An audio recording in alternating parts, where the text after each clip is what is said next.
ఈరోజు నువ్వు బట్టలు వేసుకొని రోడ్డు మీద నడుచుకుంటూ హ్యాపీగా రాగలుగుతున్నావు అంటే దాని వెనకాల నీ తల్లిదండ్రుల ఒక శ్రమ ఎంత పెద్దగా ఉందో నువ్వు అర్థం చేసుకోవాలి.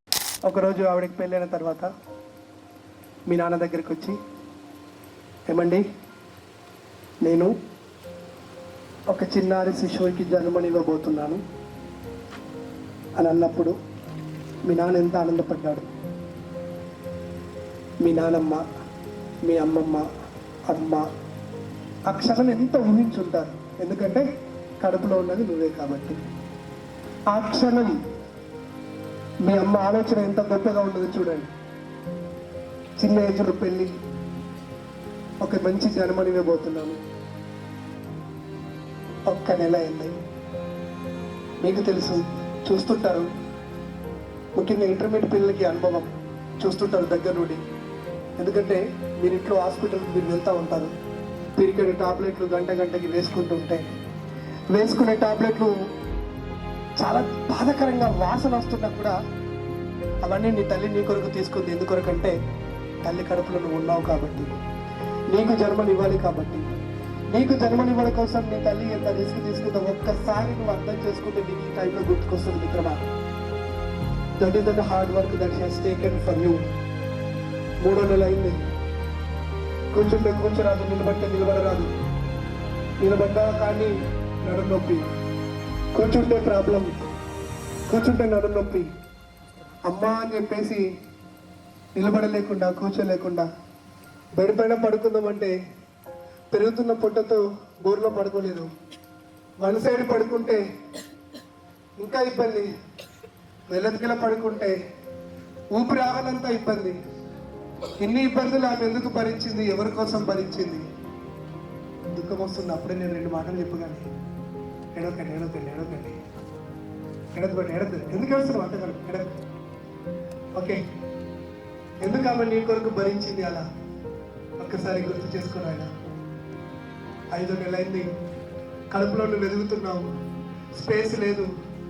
కాళ్ళతో నువ్వు గిరగిర గిరగిర గిరగిర నీ కాళ్ళతో చేతులతో నీ తల్లిని తన్నుతా ఉంటే స్పేస్ లేక పొట్టలో ఎటు తిరగాలో అర్థం కాలేనటువంటి బాడీలో నువ్వున్నప్పుడు ఏ అర్ధరాత్రి లేసి అమ్మా అని చెప్పేసి ఆమె గుండె దెడదెడదరు అంటుంటే నిద్రపోయే రోజులు మర్చిపోయింది. హ్యాపీగా నిద్రపోయే రోజులు లేవు. ఎందుకంటే కడుపులో నువ్వు ఉన్నావు. నీ కాళ్ళతో తన్నుతున్నావు, నీ చేతులతో అమ్మ పొట్టను గుద్దుతున్నావు. నీకు ఆకలేసినప్పుడు అమ్మ అని పిలవలేదు కానీ ఆమెని డిస్టర్బ్ చేస్తున్నావు. ఈ రాత్రి నేను నా తల్లిని ఎందుకు లేపాలన్న విషయం నీకు తెలియదు. ఎందుకంటే మనం చిన్నపిల్లలా ఉన్నాం కాబట్టి. ఆ రాత్రి ఆ టైంలో నీ కోసం లేచి తల్లింది నువ్వని తెలిసి కూడా అయ్యో నా కొడుకేనా, నా కూతురేనా, నా పొట్టలేక నేను బతికన్నా ఆనందపడ్డది తప్ప నీ గురించి కొట్టుకోలేదు, తిట్టలేదు. ఈరోజు అమ్మ ఒక పని చెప్తే నువ్వర్రాక నీకేం తెలుసు అని బెదిరిస్తున్నావు. నువ్వు మీదికి మర్రబడుతున్నావు. చేయి చేసుకునేటువంటి దుర్మార్గులు కూడా ఉన్నారు కొంతమంది పిల్లలు. మొన్నటికి మొన్న 10వ తరగతి చదువుతున్న ఒక పిల్లగాడిని ఒక ఊర్లో, మన జిల్లాలో కాదు పక్క జిల్లాలో, అరే ఫోన్ వాడకురా వద్దురా నాడా అని చెప్పేసి ఆ తల్లి ఏడుస్తుంటే తలకి బలమైన దెబ్బ తగిలింది. ఆమె గిలగిల కొట్టుకుంటున్నా కానీ కనీసం వాడు అమ్మని చూడకుండా అక్కడి నుండి ఫోన్, ఆ తల్లి శవమై ఉన్నది. ఇది పేపర్లో వచ్చిన సంఘటన. చూడండి, చిన్నప్పుడు మనం పద్యం చదువుకున్నాం తెలుగులో, కష్టపెట్టబోకు కన్న తల్లి మనసు, నష్టపెట్టబోకు నాన్న మనసు. ఒక్కసారి గుర్తు చేసుకున్నానా?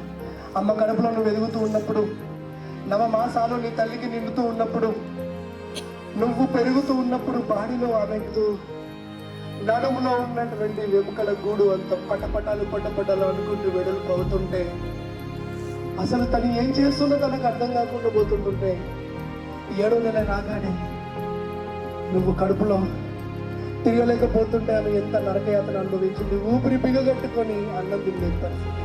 దీనికి తోడు అనారోగ్యం. వీటన్నింటినీ భరించింది. తిడుతున్నారు, ఒక్కొక్కటి చేతులు చెప్తున్నారు. ఎవరిదంటే నాదంటాం. నీ చేతికి వాచింది ఎవరిది అంటే నాదంటాం. నువ్వు వేసుకున్న బట్టలు ఉన్నాయి ఎవరి అంటే నయ్యి అంటాం.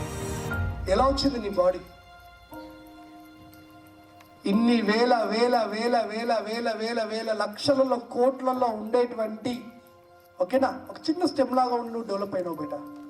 నీ రూపం అమ్మ రూపం, నీ రూపం నీ నాన్న రూపం, నీ రక్తం మీ అమ్మ నల్ల రక్తం. అది వాళ్ళని తిట్టినప్పుడు వాళ్ళకి ఎదురుగా మర్రబడ్డప్పుడు ఆ కన్న తల్లి ఎంత బాధపడుతుందో ఒక్క క్షణం ఆలోచించి బెట. అన్నం తినట్టు పొద్దున అమ్మతో లోళ్ళు పెట్టుకొని స్కూల్కి అలిగి వచ్చిన నువ్వు సక్సెస్ అయినావు అనుకుంటున్నావు.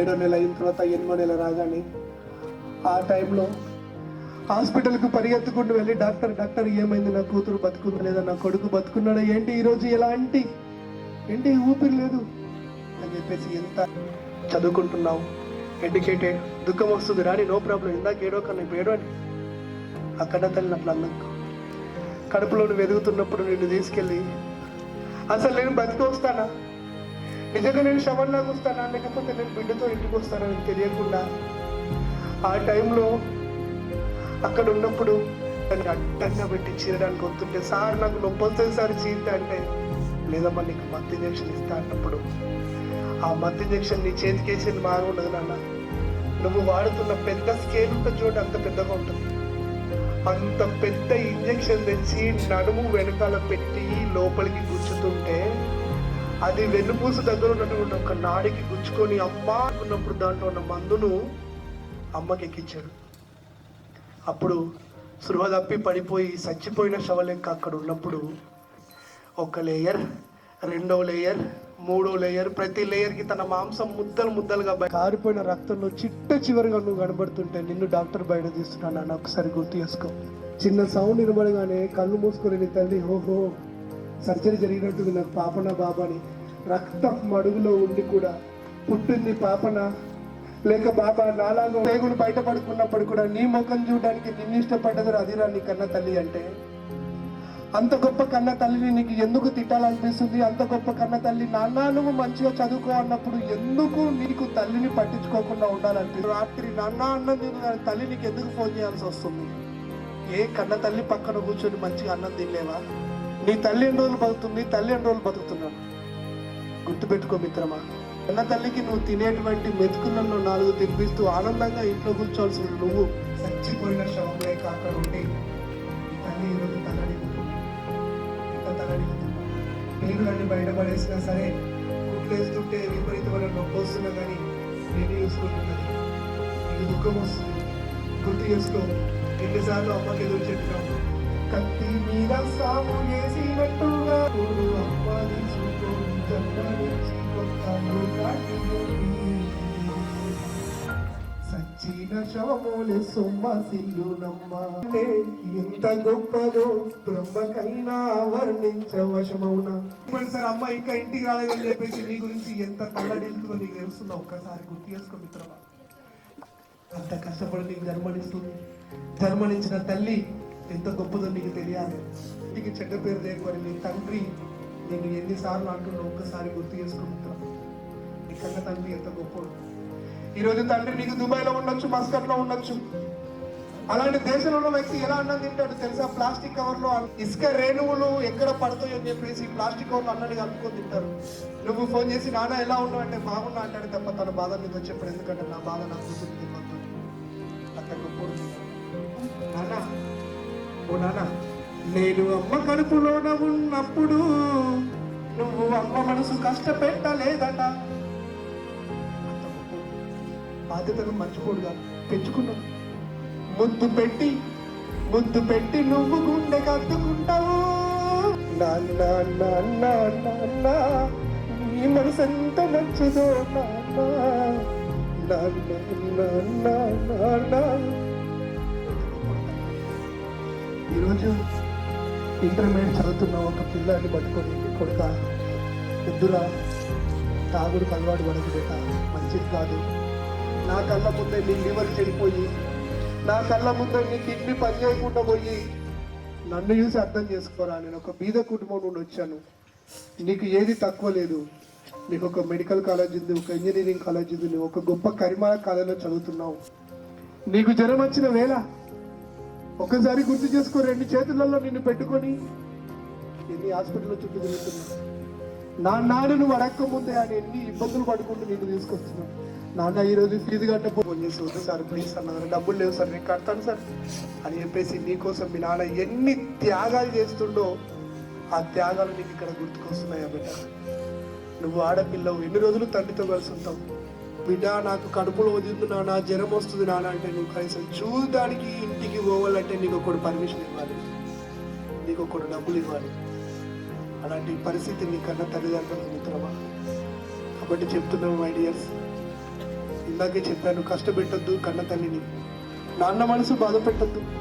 నిజానికి మా తండ్రి కనుక మాకు హెల్ప్ చేసి ఉండకపోతే మేమెవరు ఇక్కడ ఉండేవాళ్ళం కాదు. ఆ తల్లి యొక్క బాధ వాడికి తెలుసు.